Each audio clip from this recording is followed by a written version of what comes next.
Yum yum.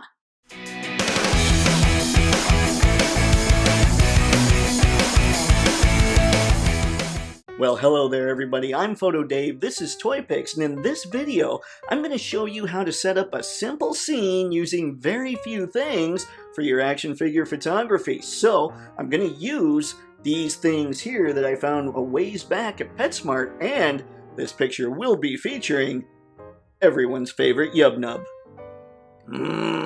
But before we get into that, please remember to click the affiliate link in the video description below. That'll take you to Entertainment Earth, where you'll save 10% on all in-stock items, and if you spend $59 or more, you'll get free shipping. But if you're just sitting on the couch watching this on TV, you probably got your laptop with you, just go to Entertainment Earth, do your in-stock order shopping, and enter code Toypixx at checkout to get that same deal. But if you're only after pre-orders, click the link, and if you spend $59 or more, use the code FREESHIP59 to get the free domestic shipping. Helps out the channel. I certainly appreciate it. You guys are, well, you're awesome, man. Anyway, with all that out of the way, let's get to the video, shall we?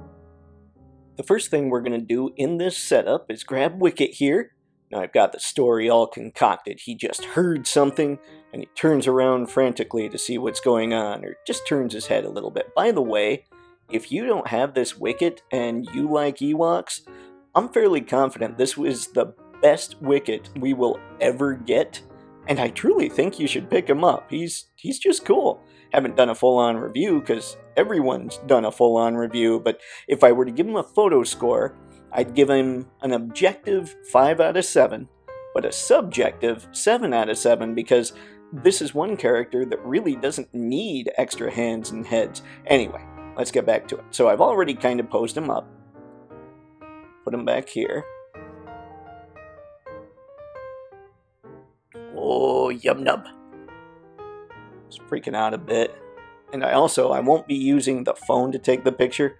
I'll be taking the picture with my camera using the telephoto lens. It's a 75 to 300 millimeter lens, which makes it so you have to be kind of back from the photo itself, so it forces you to make the background take up more room, which is good here in this instance. It's also good that Wicket's so small, because I'm not using a lot for the background, and it still allows you to really focus on the subject, and obviously the focus will be on Wicket.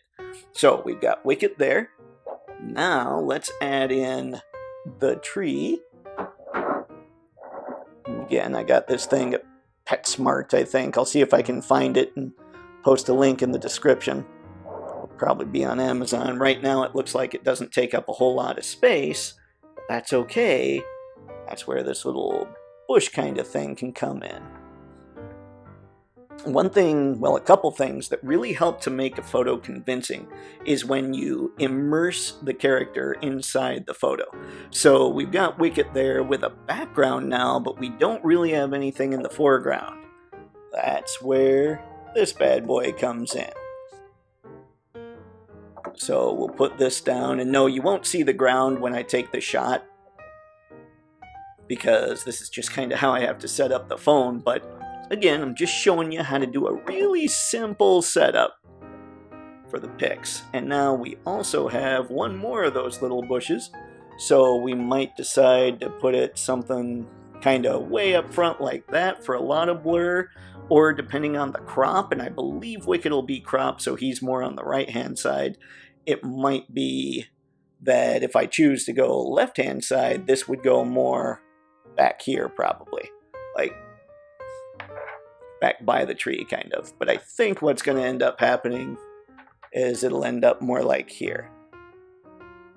So that's pretty much just setting up a real simple setup as far as your figure's concerned, and putting in the background and the foreground. Again, background and foreground, so that they really look like they're immersed in the image you're about to shoot. Now, I'll set up the lights.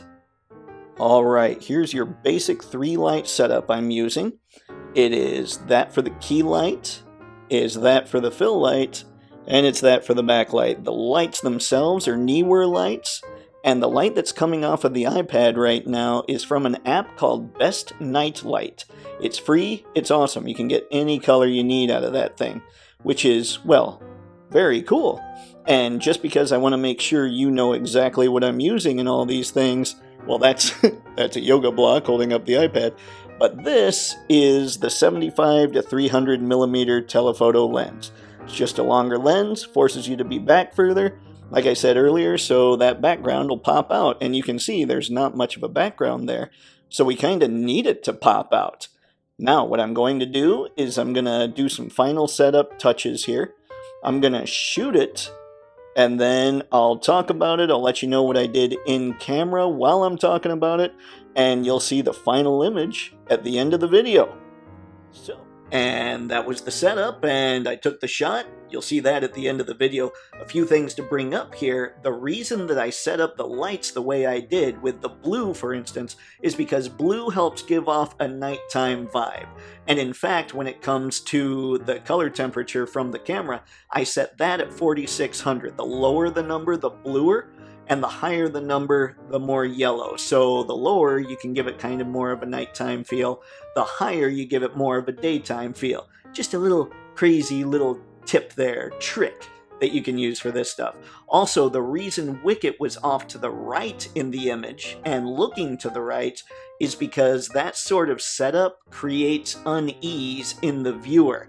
And considering Wicket was kind of freaking out because he just heard a snap or something in the forest, I figure it helps out psychologically with the intent of the photo. So those are just more little kind of trick things that you can think about while setting up these shots. And then I left the backlight as white simply because I figured the moon coming through would probably be a white light, and I didn't want it to get too blue. But now that I'm thinking about it, does a moon have a moon? Would Endor really have a moon? Never really saw a moon on Endor, did we? I don't know. I'm a terrible nerd, obviously. Anyway, folks, that's what I've got for this one. So if you have any questions, ask them in the comments. And hey, that's all I got for this. Hope it's helping you out. If it's not, let me know that in the comments too. Anyway, thanks again for watching. It's always hugely appreciated. I've kind of got some really cool subscribers. I've got some cool followers on Twitter and Facebook and Instagram. It's all good times. You guys make social media a fun place to hang out. So, with all that said, and until next time, have fun. Happy snapping. See ya.